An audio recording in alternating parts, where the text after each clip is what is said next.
ESPN just dropped their final roster projections for all 32 NFL teams, including your Jacksonville Jaguars. Michael Duraco, who covers the Jags for ESPN, I thought I had some interesting picks and that I wanted to break down. Now, full disclosure before we get into this episode of Jags Now is presented by our wonderful friends over at Prize Picks. He didn't place anybody on IR or the PUP list. He just said, hey, you're either on the roster, start come week one, or you're not on the roster. So we're going to break that down here on today's show. But guys, I just want to remind you that Jags Now, when you guys subscribe, it's completely for free. ESPN Plus, whenever they kind of put some of these articles out, it's behind a paywall. And if you're paying for ESPN Plus, I looked this up on Google earlier, you could be paying in upwards of $139.99 a year for your ESPN Plus subscription. Here at Jags Now, doesn't cost you a thing. I promise you, we will never charge anything here on the channel in order to give you guys content around your Jacksonville Jaguars. So if you haven't already, hit that subscribe button for content year-round around Jacksonville. All right, let's get into ESPN's projections here on the roster. Starting off with, I think it's pretty obvious, right? Like, if I had to guess in terms of what position is going to be the easiest to predict, quarterback would certainly be that, right? Trevor Lawrence and Nick Mullens make the roster for Duraco, and Carter Bradley and Joey Aguilar are both cut in this scenario. Now, there was a brief moment where Nick Mullens, given his play against the New Orleans Saints, it's like, hey, is there a potential chance Carter Bradley can make it interesting? Joey Aguilar certainly had his moments as well, but I think Nick Mullens, especially having that bounce-back performance, against the Carolina Panthers, he kind of locked himself in for being the backup for Trevor Lawrence in 2026. Maybe Bradley can make it a competition in 2027, but for now, I think Nick Mullens has earned the job. Going into the running back position now, where, again, this is kind of the first surprise for me. Bhayshul Tuten, Chris Rodriguez, and LeQuint Allen Jr., the only running backs to make it. Now, as we know, LeQuint Allen Jr. is dealing with injury that's going to keep him out the rest of training camp. So I thought there could be a potential that the Jaguars keep an additional running back on the 53-man roster, whether it's initially or maybe, they bring somebody up, one of the two players that we're going to talk about here in just a moment. But to go with three, maybe Duraco knows something that I don't, that LeQuint Allen should be ready to go for the start of the 2026 NFL season. Let's hear what he had to say on the Jaguars running back room. Allen is dealing with a soft tissue injury and will miss the rest of camp, but there's no indication at this point that he's going to begin the season on injured reserve. Well, that may be true. Should we maybe keep four running backs? We'll talk about it in just a second. If that does become the case, undrafted rookie Jamari Taylor, who ran for 78 yards and a touchdown in the first preseason game, or veteran Amir Abdullah could take his spot. Now, Abdullah and Jamari Taylor were both notable cuts from the running back position, and I do think that, if I had to pick one, Amir Abdullah probably would be the pick for me to be that fourth running back. You could certainly make the case for Jamari Taylor, too, with his kind of special teams acumen. Both these running backs have special teams kind of versatility along with LeQuint Allen. So this is kind of the first interesting one. Now, if you feel comfortable with where LeQuint Allen is at, if you're Liam Cohen, then, hey, maybe you don't need to keep four running backs on the roster. But I do think that one's going to be kind of something that's a big tale of LeQuint Allen's injury status, is whether or not Amir Abdullah or Jamari Taylor makes this roster here to begin the season.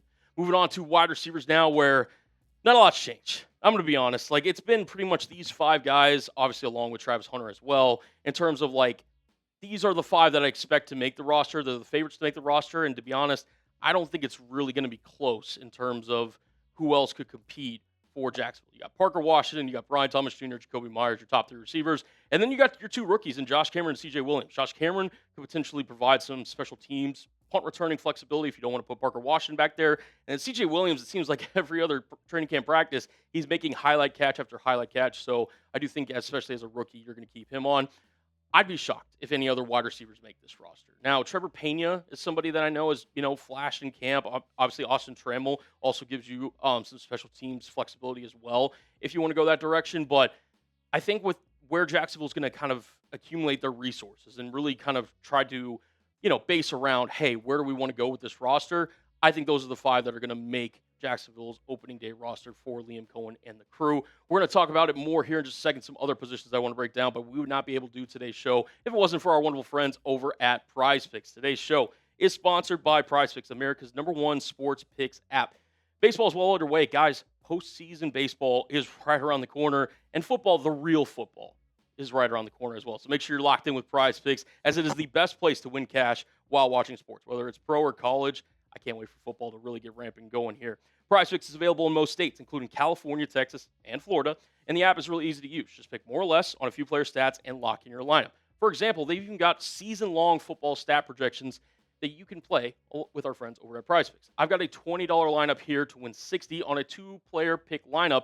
And Mekari giving them more on his receiving yards this upcoming season. I think for Tampa Bay, he's going to be fed the rock a lot. And then Bhayshul Tuten, I think he's going to get an absolute increased workload, and I think he is going to be Jacksonville's RB1. Give me the more on his 725.5 rushing yards. And guys, it doesn't stop there. New user offer alert. Play your first $5 lineup and get $150 in bonus lineups if you win that initial first $5 lineup. Just use code HMA when you sign up. That's right. PrizePicks just switched up their offer, so there's no better time to join in. Lock in and win that first lineup. That's code HMA at sign up to get $150 in bonus lineups if you win that first $5 lineup. PrizePicks, code HMA, download the app now. It's always good to be right with our friends over at PrizePicks. Moving over to tight end now, where I thought this one was also interesting. And this could be the route that Jacksonville goes. I'm not trying to sit here and, say that this is an impossible outcome for Jacksonville, but Liam Cohen kind of made it known during the offseason that he wants to run more multiple tight end sets. And while I do agree that these three are locks, that being Brenton Strange, Nate Boerkircher, and Tanner Koziol, both rookies have really stood out in training camp. And then Brenton Strange, you obviously just extended. He's going to be your tight end one for the foreseeable future.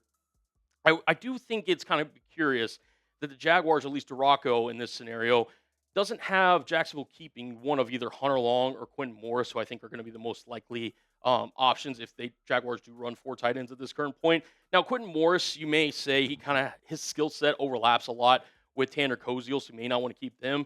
And Hunter Long didn't grade out the best last year as a blocking tight end, and you already have Nate Boerkircher, but I wouldn't be shocked if either Morris or Long makes the 53-man roster. I just think that they could provide just an extra little bit of security and depth. Now, again, one of these guys maybe gets added to the practice squad. You bring him up on game day. Maybe that's the route Jacksonville ultimately decides to go. But I would be shocked if we go through an entire 17-game season where the Jaguars, at least multiple games this year, employs a four tight end kind of roster lineup, as it were.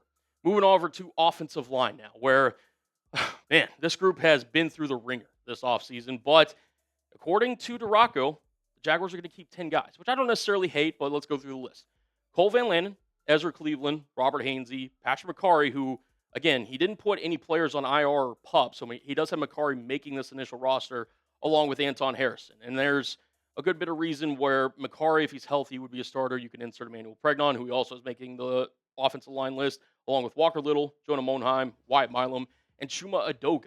And what's kind of interesting about this list is obviously Chuma Edoga making it. I don't necessarily hate he was a swing tackle for you last year, but you did just trade a sixth-round pick, a future sixth-round pick, for Daniel Falele. And while I'm not necessarily in terms of, hey, I'm not sure that he's going to necessarily be somebody that you want to start immediately right away. He is a depth piece. You did just give up some draft capital for him. I do think that kind of leans him to the fact that, hey, he should probably make this roster. Otherwise, why did you send the draft capital in order to acquire him? Right? Like, clearly Jacksonville, based on what they're, obviously they dealt with numerous injuries throughout this kind of offseason, right? Cole Van Lanen, who just came back off a PUP. Patrick Mekari, who just went and had a back procedure. Walker Little's been in and out. And Emmanuel Pregnon's dealt with injuries. Chuma Edoga's currently dealing with an injury. I just think that the Jaguars made that trade for Falele knowing the fact that, hey, we may not feel the greatest about our interior. It's been up and down for Wyatt Milum so far during training camp in the preseason. Maybe he should be somebody that's included in the list. And look, maybe I'm wrong, and the Jaguars just haven't seen enough from Falele in order to keep him on the roster. But I think if you give up future draft capital, that's probably a good indicator that he's going to make the 53-man roster. Moving over to the defensive side of the football now, where they decided, or Duraco did, I should say, to keep 11 defensive linemen. It's the most I've seen in terms of a projection, but I can't really say that I hate any of the players that made this roster. Josh Hines-Allen, Travon Walker, obviously your two starting edges, and then you've got your kind of backup edges in B.J. Green, Danny Striggow, Wesley Williams, and Zach Durfee, the latter two just being draft picks in the day 3 that you just had in the 2026 NFL draft. And then you've got your interior guys in DaVon Hamilton, Eric Armstead, your projected starters, Albert Regis, who you took out of Texas A&M in the 3rd round, Ruka Roro, who you traded Mason Smith in a swap exchange earlier this offseason with the Atlanta Falcons, and then Matt Dickerson, who I think last year was probably one of your better, in fact, probably your best depth interior defensive linemen. So I'm very intrigued with this young Jaguars defensive line group. Obviously, Ruka Roro, and Albert Regis on the interior. I think there is a world where those guys maybe find, in Ruka Roro's case, more of like a unleashed version of himself where he can kind of put it all together like he wasn't able to do in Atlanta. And then Albert Reed just maybe be that kind of successor to DaVon Hamilton whenever his time in the NFL is no longer. But especially on the edges, guys. I mean, Wesley Williams, B.J. Green, Zach Durfee. I mean, a ton of these guys. I mean, Danny Striggow, I still consider a really young talent. There's a lot of young guys in the Jaguars defensive line room that if they can get some solid production from whenever the starters aren't initially in, the Jaguars low-key have a sneaky, really good defensive line room. So if they keep 11 guys, I don't necessarily hate it from Jacksonville's perspective. Moving over to the linebackers now, another layer of the defense. Foye Oluokun, Dennis Gardeck, Branson Combs, Ventrell Miller. Either Combs or Miller is set to be the starter in kind of nickel-based packages alongside Foye Oluokun, with Dennis Gardeck being more of that strong side linebacker that's kind of more in passing downs and more base situations. Yasir Abdullah, who's had a pretty good, run in the preseason so far, and then Jelani Tavai, who you picked up, who previously played for the New England Patriots last year. Notable cuts. Jack Kaiser, who got injured, I believe it was the fourth play of Jaguars training camp, and he's no longer going to make the roster, the former fourth-round pick. I don't know about that one. Jalen McLeod, I know, has also shown some flashes. He's definitely a roster bubble guy, but cutting Jack Kaiser, that one seems interesting to me. I don't know if necessarily the Jaguars are going to sit there and say, hey, listen, and again, this could be a situation where DeRocco just didn't label, a guy starting on IR or PUP list, whatever the case may be. But yeah, it feels like Jack Kaiser, there's no way, at least in my head, that he's just not a part of Jacksonville in some way in the roster, at least to begin 2026, especially due to injuries. So I thought he could have been like a sneaky, hey, maybe not necessarily competing for a starting spot right away, but he could have potentially gotten some snaps and reps on special teams, if not maybe in the actual game in Anthony Cabanelli's defense. So we'll ultimately wait to see how Liam Cohen and this staff views Mr. Kaiser. Moving over to cornerback now. Only 5 names. This is Travis Hunter, Monteric Brown, Jordan Lewis, Jaren Jones, and then Jabbar Muhammad, who we've talked about a bunch here on the channel. Now, I will say it is kind of interesting, right, that they're only keeping 5 corners, but I don't necessarily hate it if they feel confident with their guys in terms of, the overall balance of everything. Here's what Michael DeRocco had to say on the Jaguars cornerback room. Hunter is the team's top corner and will primarily play defense, but he will also have a role on offense. Obviously very true, but more focused on the defensive side. Jaren Jones is lined up inside and outside and will likely take Hunter's spot outside if he's not on the field. I 100% agree with that. Coach Cohen called Muhammad one of the team's most improved players, and he broke up a pass in the end zone to secure Jaguars' preseason victory over the New Orleans Saints during Week 1. Now, I think the only notable cut from this group is Christian Braswell, who has that inside-outside versatility, can play in the nickel, can play on the outside, also gives you special teams value. But, going into probably the game against the Carolina Panthers, I would have said Braswell and also Devon Marshall, who unfortunately got waived with an injury designation, were probably the 2 guys fighting with Muhammad for that 1 to 2 spots the Jaguars may keep at the cornerback position. Could there be a world where Jacksonville maybe looks to keep Braswell in 6 corners? Absolutely, but I don't necessarily hate the order of that. I think Jabbar Muhammad, based on all training camp reports that we've heard, is the 5th guy, and those top 4 in terms of Hunter, Monteric Brown, Jordan Lewis, and Jaren Jones, those guys are absolute locks. So it'll be interesting to see if Braswell, Muhammad could be potentially debate, and which one Jacksonville ultimately decides to keep. In the safety room, it's no surprise. It's the 5 safeties that we've talked about pretty much throughout the offseason. Eric Murray, Antonio Johnson, who are going to be your 2 starters. Caleb Ransaw, who I do think is going to be featured in the defense a good amount in some kind of rotational role. Maybe, his kind of the successor potentially to Eric Murray in this defense. Rayon Lane, who's a really good special teams guy, and then Jalen Husky, who just drafted out of Maryland in this previous draft. He is not going to go anywhere. And I know I'm kind of, biased a little bit, but I do think this is one of the better safety rooms in the NFL. I think Eric Murray and Antonio Johnson, both those guys are kind of underrated safety starters at this point in their career. I think Murray's been an NFL veteran that's bounced around a lot of different places, and he's a reliable veteran. Antonio Johnson was one of the more productive safeties in the National Football League last year. If he can repeat last year's performance with the potential,